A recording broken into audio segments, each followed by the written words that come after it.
জানেন, প্রধানমন্ত্রী শেখ হাসিনা আজ রাষ্ট্রপতির কাছে পদত্যাগপত্র জমা দিয়েছেন এবং আমি তা গ্রহণ করেছি। প্রধানমন্ত্রীর পদত্যাগ ও বৈষম্য বিরোধী ছাত্র আন্দোলনে সৃষ্ট পরিস্থিতিতে আজ বঙ্গভবনে ৩ বাহিনীর প্রধান এবং বিভিন্ন রাজনৈতিক দলের নেতৃবৃন্দ, সুশীল সমাজের প্রতিনিধি ও বৈষম্য বিরোধী ছাত্র আন্দোলনের কয়েকজন সমন্বয়কদের সাথে আলোচনা হয়। শুরুতেই সেনাপ্রধান বিরাজমান সার্বিক পরিস্থিতি ও রাজনৈতিক দলগুলোর সাথে তার আলোচনা সম্পর্কে আমাকে অবহিত করেন। রাজনৈতিক নেতৃবৃন্দ এ সময় তাদের বক্তব্য তুলে ধরেন। সভায় বৈষম্য বিরোধী ছাত্র আন্দোলনের নিহত শহীদদের স্মরণে শোক প্রস্তাব গৃহীত হয়। এছাড়া জরুরি ভিত্তিতে একটি অন্তর্বর্তীকালীন সরকার গঠনের সিদ্ধান্ত নেওয়া হয়।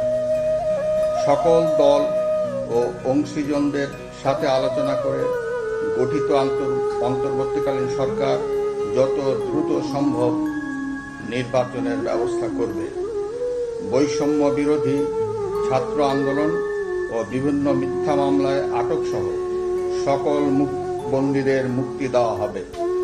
বৈষম্য বিরোধী ছাত্র আন্দোলনের নিহতদের পরিবারদের ক্ষতিপূরণ প্রদান ও আহতদের সুচিকিৎসার প্রয়োজনীয় সকল সহায়তা দেওয়া হবে। সর্বসম্মতিক্রমে বিএনপির চেয়ারপারসন বেগম খালেদা জিয়াকে মুক্তি দেওয়ার সিদ্ধান্ত নেওয়া হয়। প্রিয় দেশবাসী, আমি দেশের আইন শৃঙ্খলা পরিস্থিতি স্বাভাবিক করতে এবং লুপ্তরাজ ও ধ্বংসাত্মক কর্মকাণ্ড বন্ধ করতে রাজনৈতিক দলগুলোর প্রতি আহ্বান জানাচ্ছি। জনগণের জানমাল ও রাষ্ট্রীয় সম্পদ রক্ষায় সশস্ত্র বাহিনীকে কঠোর পদক্ষেপ নেওয়ার নির্দেশ প্রদান করছি। সাম্প্রদায়িক সম্প্রীতি ও সংখ্যালঘুদের নিরাপত্তা নিশ্চিত করতে এবং সরকারি সম্পত্তি রক্ষায় সকলকে এগিয়ে আসার আহ্বান জানাচ্ছি।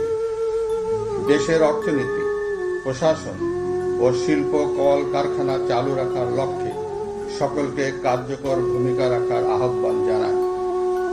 ছাত্র নেতৃবৃন্দ ও শিক্ষকদের সাথে আলোচনা সাপেক্ষে অতি শীঘ্রই শিক্ষা প্রতিষ্ঠানগুলি খুলে দেওয়া হবে।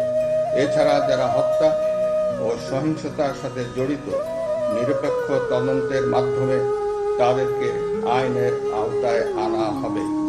গণপ্রজাতন্ত্রী বাংলাদেশের সংবিধান অনুযায়ী অনতিবিলম্বে বর্তমান সংসদ বিলুপ্ত করা হবে। দেশের সকল অফিস আদালত আগামীকাল থেকেই স্বাভাবিকভাবেই চলবে।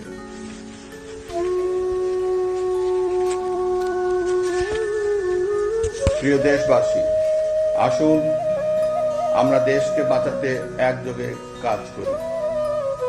পারস্পরিক হিংসা বিদ্বেষ ভুলে ও প্রতিহিংসার ঊর্ধ্বে উঠে দেশকে এগিয়ে নিতে নিজ নিজ অবস্থান থেকে ভূমিকা রাখার জন্য আমি বিনয়ের সাথে আপনাদের প্রতি অনুরোধ করছি। একটি সুন্দর ও সোনালী ভবিষ্যতের প্রত্যাশায় আমরা এগিয়ে যাব ইনশাআল্লাহ। মহান আল্লাহ আমাদের সহায় হন। খোদা হাফেজ। বাংলাদেশ চিরজীবী হোক।